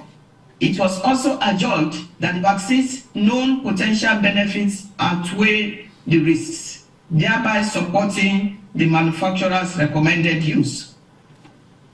Specific instances where queries, clarification, or additional data were required have been duly compiled and sent. These queries, clarification did not affect the overall adequacy of the dossier. The Joint Review Committee recognized the 5% protection as an additional interventional tool as a critical need in Nigeria that has the highest malaria burden. The Director General of NAFDAC once again seized the opportunity to reiterate the agency's commitment to safeguarding the health of Nigerians. NAFDAC remains committed in ensuring that only products that are safe, that are of high quality and efficacious are made available for Nigerians. Thank you so much, and God bless. NAFDAC and your health will be back shortly. Please stay with us. No way. I'm never taking vaccines again or giving it to my child. My head would have been me if I did not know better that reactions after vaccination are called adverse events following immunization, AEFI. And it is normal. In fact, it often indicates that the vaccines are working effectively. Yes, every individual reacts differently. It can be serious or non-serious, such as fever, fatigue, headache, dizziness, pain, swelling at injection site, rashes, etc. So don't be scared about taking vaccines. All vaccines are certified by WHO and approved by NAFDAC. The benefit of vaccination far outweighs the adverse events that could follow. To report any adverse events, visit the health center where you receive the vaccine or one nearest to you, or call the phone number on your vaccination card. You can also report AEFI using the MedSafety app. Vaccines are free, safe, and effective. Get vaccinated today. This message is from the National Healthcare Development Agency, NPHCDA. and the National Agency for Food and Drug Administration and Control, NAFDAC. For further inquiries, visit www.npacda.gov.ng or call 7722. Welcome. You are watching NAFDAC and Your Health. As NAFDAC continues to bask in the euphoria of its latest achievement, the agency is not oblivious of the experiences and challenges that triggered the burning desire to continually increase efforts to ward off all forms of risks that threaten the healthy living of the Nigerian people. And also along the line, earn Nigerian a top position on the global scene as far as the issue of health is concerned. WHO came and looked at our functions. This was since 2018, February, that we have been improving and improving. We are not there yet, but they have standards. We met the standards, that's why we got ML3. But that is the beginning. How do you sustain ML3? In 3 years, or less than 3 years now, they're going to come back and say, okay, you did this 2022. What are you doing now in 2025 or 6 or whatever? We are going to ML4. We are going to specialist class, what is called World Listed Authority. I've given an example before as a pharmacist 40-something years ago, working in a Baptist hospital. When the missionaries are going on holidays, they buy medicines from Nigeria. I came back almost 40 years. Things changed. We're not just making medicine just only for, of course, it's centrally quality and health of our people. But we are also supposed to be trading. We are supposed to be trading. Our manufacturers are supposed to be trading. If we make it for ourselves, and we have capacity to make for West Africa, we have capacity to make for Africa, why can't we trade? But if you don't have quality, you cannot trade. That is where we are going. When we get ML4 and the specialist class,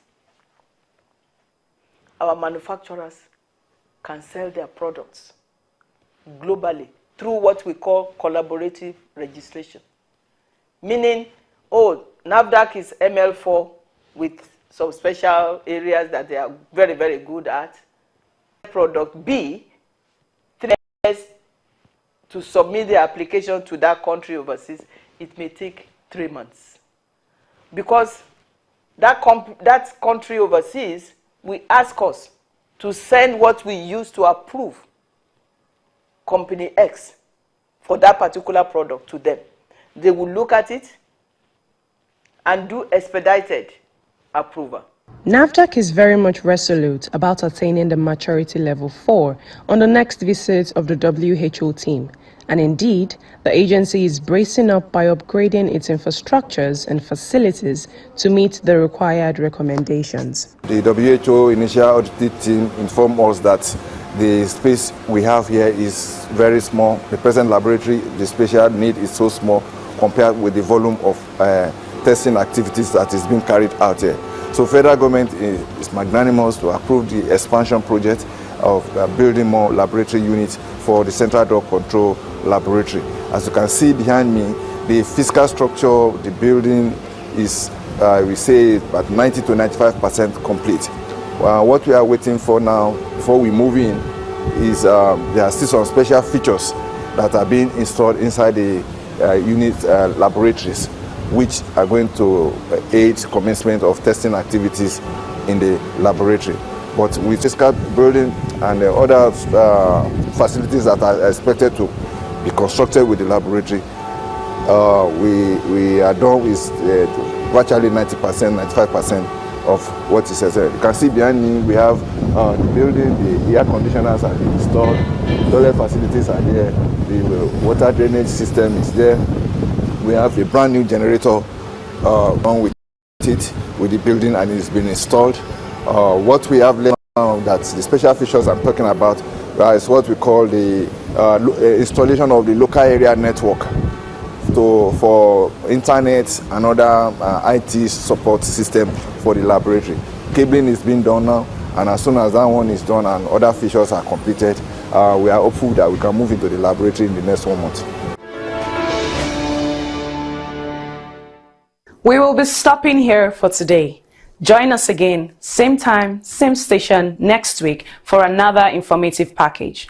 If you have comments, complaints, or you'd like to report any activity of fake drugs or adulterated food products, we are always accessible. You can reach NAFDAC via toll-free numbers. For inquiries, call 0700-162-3322. For complaints, call 0800-162-3322. Also email nafdac@nafdac.gov.ng.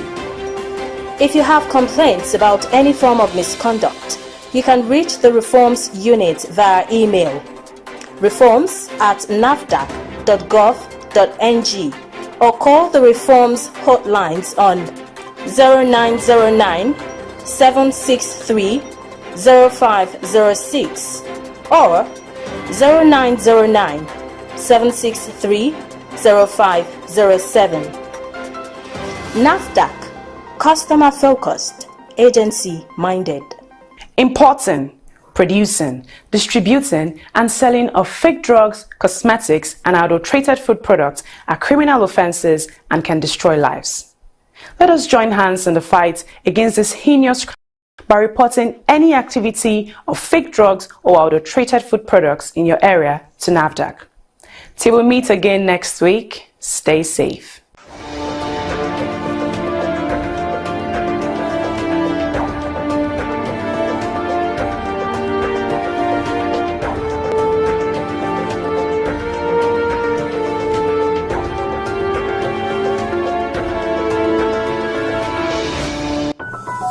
The TVC News at 7 and the TVC News at 10 are not like any other news broadcast. It's the big news hour, the hour for the big breaking stories. We've got some of the best reporters on the field, Taking you through as it happens. It's fast-paced, hard-hitting, With investigations that matter. bringing in news that affects your life. With sport, entertainment, and business news so you don't miss a thing. Experience resourceful coverage. Turkey on January 17, 1942. His birth name was Cassius Marcellus Clay Jr.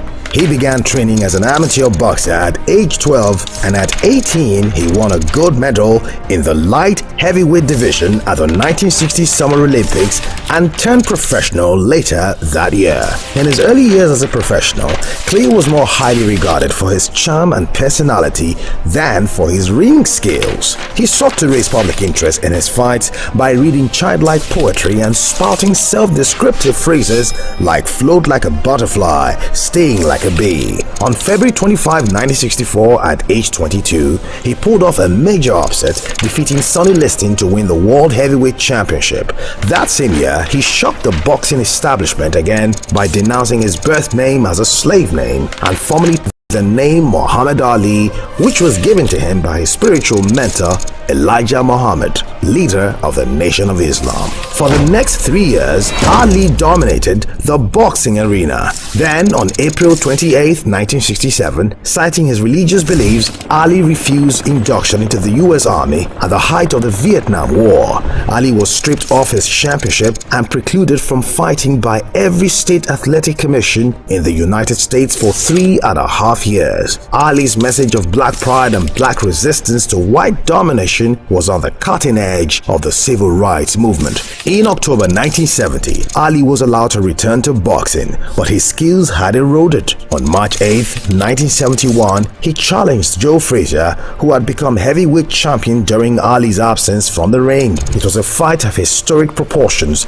billed as the fight of the century, on a unanimous fought Joe Frazier a second time and won a unanimous 12-round decision. Ali was the first fighter to win the World Heavyweight Championship on 3 separate occasions. He successfully defended his title 19 times. His place in boxing history as one of the greatest fighters ever is secure. His final record of 56 wins and 5 losses with 37 knockouts has been matched by others, but the quality of his opponent and the manner in which he dominated during his prime placed him on a plateau with boxing's immortals. Outside boxing, Ali attained success as a spoken word artist, releasing 2 studio albums, I Am the Greatest 1963 and The Adventures of Ali and His Gang vs. Mr. Tooth Decay 1976. Both albums received Grammy Award nominations. He also featured as an actor and writer, releasing 2 autobiographies. Muhammad Ali retired from boxing in 1981 and focused on his religion,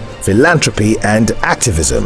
In 1984, he made public his diagnosis of Parkinson's syndrome, which some reports attributed to boxing-related injuries, though he and his specialist physicians disputed this. He remained an active public figure globally, but in his later years made fewer public appearances as his condition worsened and he was cared for by his family.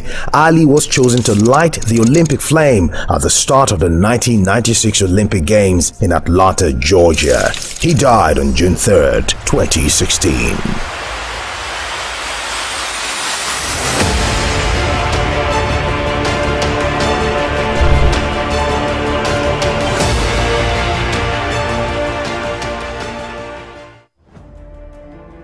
Politics is defined as getting what, where, when, and but in the mix, many things come to play to shape the political fortune of any country. Honorable Minister, you misinformed the public. From the political actors to the electorate, campaign to voting, from debates to policy decisions, big events happen to engage us in constant conversation. That's what we're looking for. Not some people who are talking about ethnicity. No. Who is on your mind? Don't worry. Join me every day on Politics Tonight, where we dissect issues that shape our political destiny. Politics Tonight, weekdays on TVC News.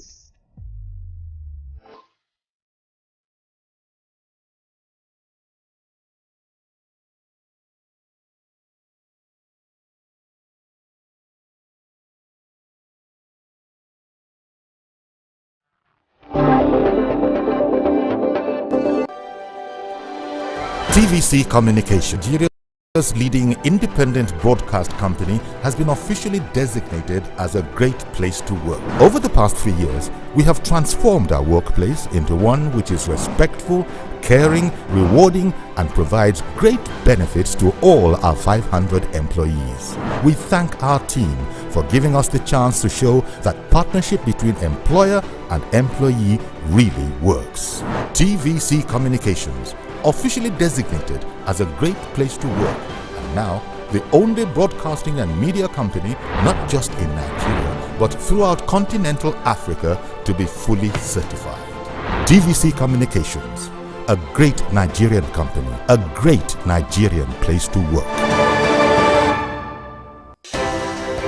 At TVC News, wherever the big news story is happening, we're geared up to break it.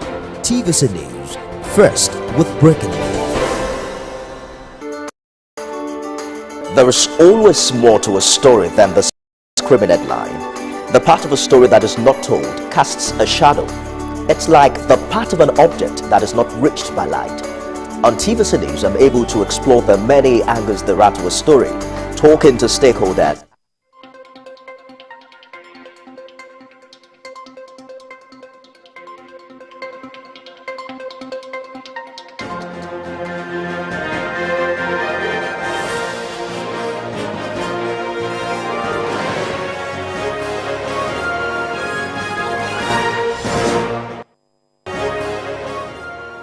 On the news tonight, Nigerian workers celebrate 2023 May Day, demand a review of retirement age for public servants. Gunmen kidnapped 2 Catholic priests at Agbarauto in Ogele North Council area of Delta State. Missiles at Ukrainian cities in the second pre-dawn attack in 3 days. In sports tonight, Leicester City play host to Everton as both sides fight to avoid relegation.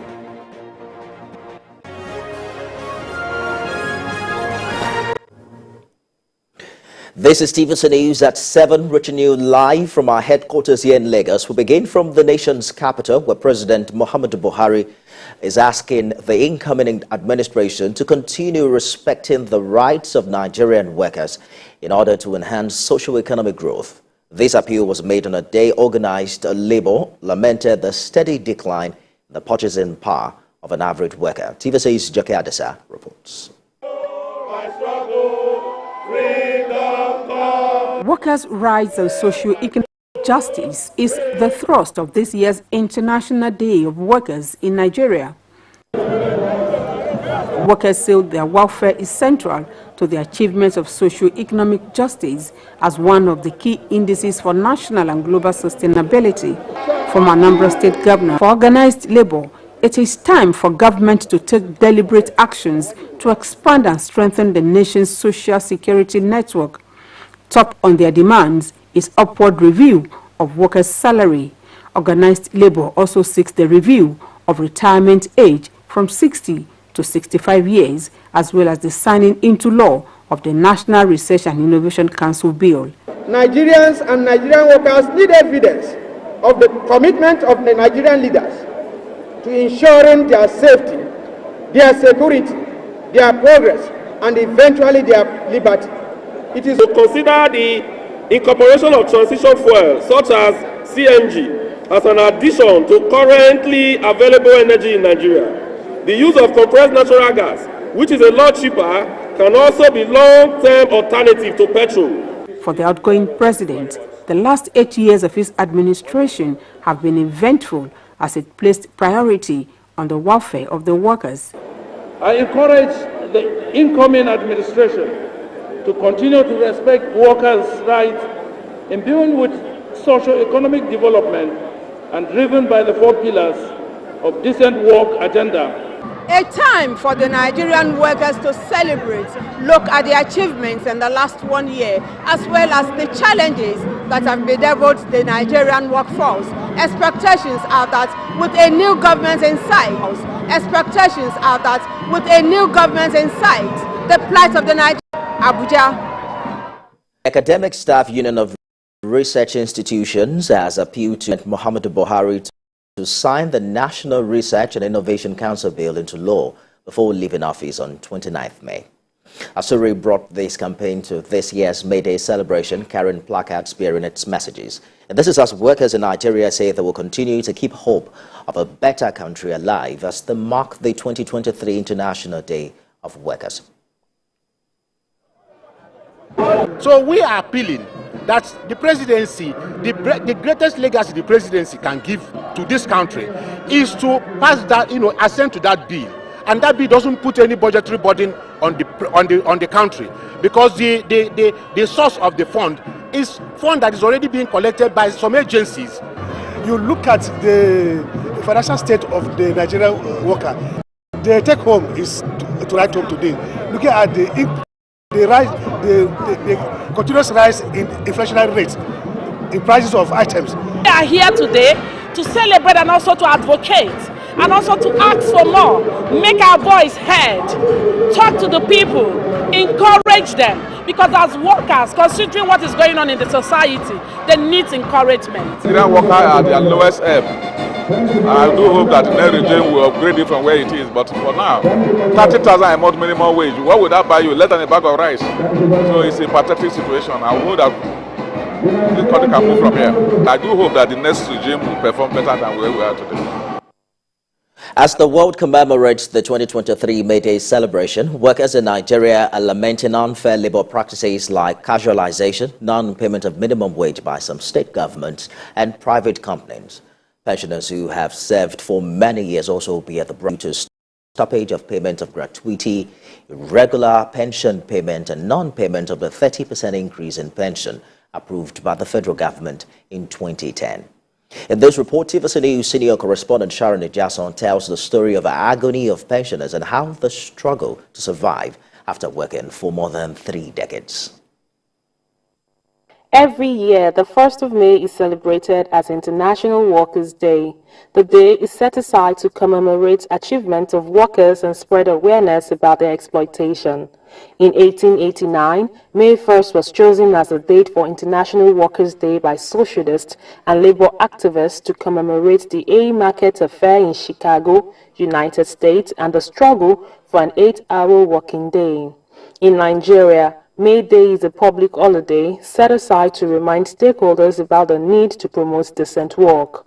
In the quest to find out more about the challenges facing workers in some public organizations, I discovered that pensioners face more challenges after working for more than 3 decades. I met with Eniola Williams, a former worker of the defunct National Electric Power Authority (NEPA), now Power Holding Company of Nigeria (PHCN). Eniola served the federal government for 35 years. She shares with TVC News some of the challenges she faced as a retired worker. She wants the federal government and other relevant stakeholders to intervene to enable others like her get their 33% pension arrears, which was approved by President Goodluck Jonathan in 2010. In 2010, they have not paid us all our pension money. Up to this moment, they have not paid us. And President Jonathan begged them to pay us our money right now. For many weeks, I searched for retired workers from the defunct NEPA to get their stories about their predicament. Their stories are similar to that of Eniola Williams. For the other retired workers, President Buhari and relevant stakeholders in the pension sector must save them from the alleged injustice meted out to them by the Pension Transitional Arrangements Directorate, PTAD. Since the advent of the current PTAD Executive Secretary, Dr. Chiomane Ejikeme, it has never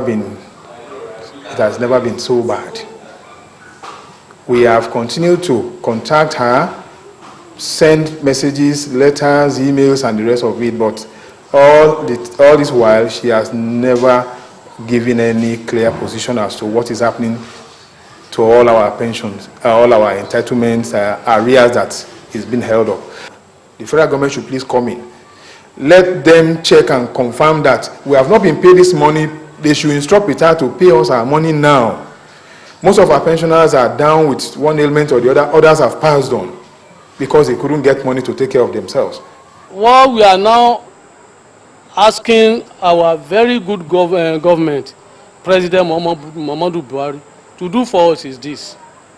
Before the expiration of their term, we still have some days. He can order Dr. Ejikeme, Chioma Ejikeme, for immediate payment of all our accrued arrears. That is with that.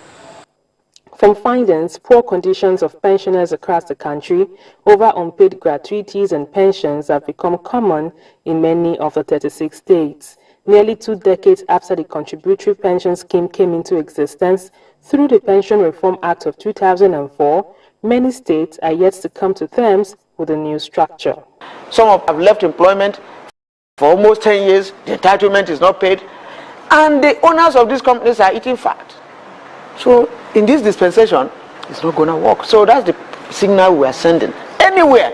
And then for state governments, some of them have become another thing. In Abia, almost 22 months, owing worker salary. Nigeria is ranked low at 64th position in the Allianz Global Pension Report 2020 due to inadequacy of its pension system. In addition, no African country ranks among the top 10. South Africa ranked 41st, followed by Kenya at 55th, and allowance for workers. He advocated for effective implementation of gratuity payment. We even call it Buhari alert. It's a big relief, and my members are happy. It was revealed that 2004 Contributory Pension Act, as amended in 2014, thereabout, did not stop the payment of gratuity. And we put up a position paper to Mr. President, and I can tell you authoritatively that even the government have seen that the gratuity is very important. The Act did not stop it.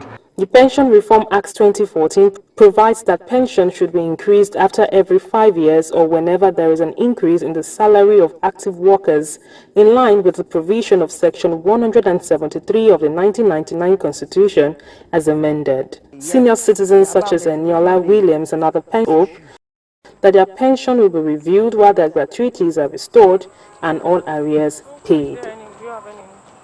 Well, the only thing Let's now talk to the Deputy President of Trades Union Congress, Tommy Etim, on TVC News at 7. Comrade, thank you for joining us on the news this hour. Top on the list of demands this year is increase in salary and also increase in retirement age. But how fundamental to the welfare of workers would you say this is?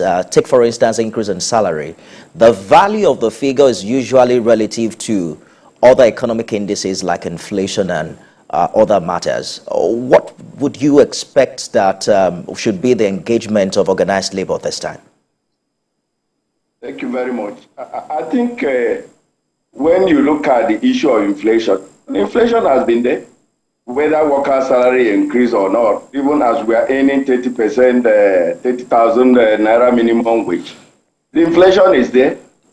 Today, the inflation is about 22.04%. So that should not stop worker salary to be increased.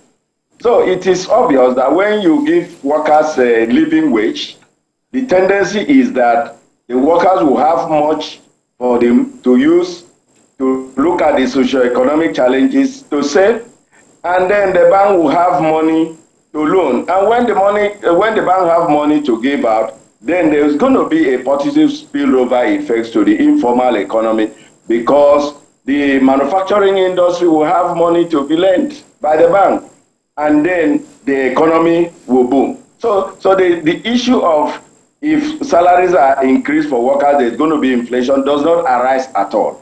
Workers should be given living wage. And on the issue of the retirement age, some people retire at the age of maybe 60 years and they are still very strong, 35 years as the case may be, but whichever comes first, they are very strong. And when government have put in so much to train such a worker, there is no need for you just to wish the workers to go away. And it is only the core civil service that is affected by this, because when you look at the educational sector is already there at the retirement and the judicial sector. So why is it that it's only the core civil service that are saying that if you retire at the age of 65 or 40 years, that it is too much? Talk to us about, just a minute, talk to us about how well you think the outgoing administration has performed in this regard. In the previous report, we're hearing about a particular 40% increment in arrears paid to workers. How would you rate the outgoing administration in its collaboration in all of these efforts? I know that the workers have passed through a very harsh socio-economic environment, but then towards the end, there was light at the end of tunnel. Only if the inflation have allowed. The 40% peculiar allowance, like I said, is not a salary increase. The salary increase definitely will come next year, because that is what the law said. So we give it through. And again, we've also been very appreciative to Mr. President, because we remember in this country where there was backlog of payment, of salaries, but Mr. President gave a bailout to state governors to be able to, caution that aspect of it. Even the outstanding promotion area that runs into billion, the administration of Mohamed Buhari paid. Security situation in this country has improved. A lot of workers, will have another means of livelihood. Like you are really looking at the farming sector. You can go into agriculture. But how can you go to the farm if the environment is not safe, the farm is not safe, your road to the farm is not even safe. Even the office where you work is not safe. So those are the areas that give a lot of concern to Nigerian workers. Tommy Etim is Deputy President, TUC. Happy International Workers' Day to you, and thank you for